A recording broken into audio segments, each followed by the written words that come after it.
We're here with UFC welterweight Jake Ellenberger getting set for UFC 158, which is coming up this Saturday night from the Bell Center in Montreal.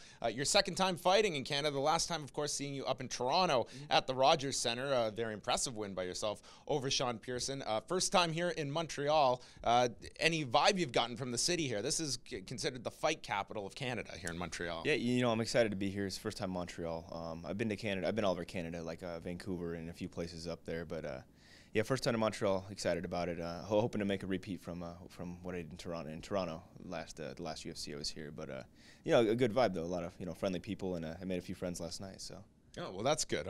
Jake Ellenberger, a man of the people here in Montreal. You were initially targeting Johnny Hendricks for this card. Of course, with the Roy McDonald injury, things got changed around. And now you've got Nate Marquardt. So tell us a bit about that transition as Marquardt returns to the UFC on Saturday. Yeah,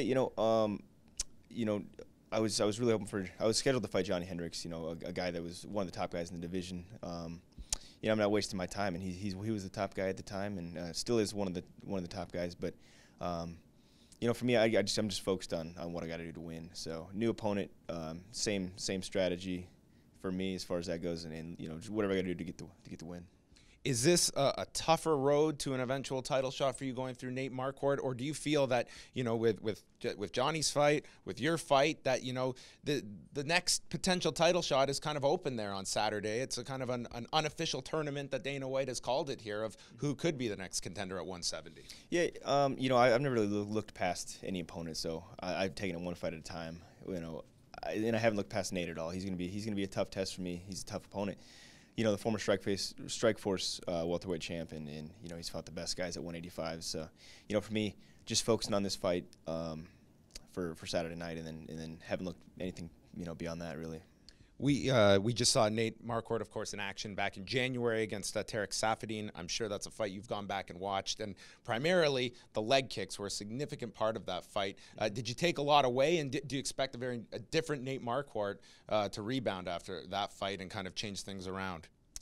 Yeah, you know, yeah, I think every fight everyone adjusts a little bit, you know, so I can't expect him to, you know, to not, you know, realize what he did wrong in the last fight and make adjustments. So, you know, for me, I know what I know what I got to do to win. So really, I'm just focusing on the things that I've gotten better at, and you know, getting faster and really stick to my strategy. But yeah, he's pretty well rounded. He's dangerous everywhere. So yeah, I'm just looking forward to, you know, to beat him every position. Now, last week as well, you were on what has just become the most infamous UFC conference call of all time, involving George St-Pierre and Nick Diaz. As someone just on the line here, you got to be a spectator like all of us. What was that experience like?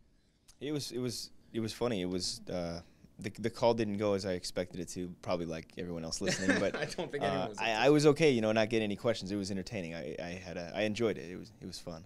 It should be a very, very entertaining fight week, I think, leading up to Saturday night. We wish you all the best, Jake. He will be taking on Nate Marquardt this Saturday night at the Bell Center. Pay-per-view kicks off at 10 p.m. Eastern Time.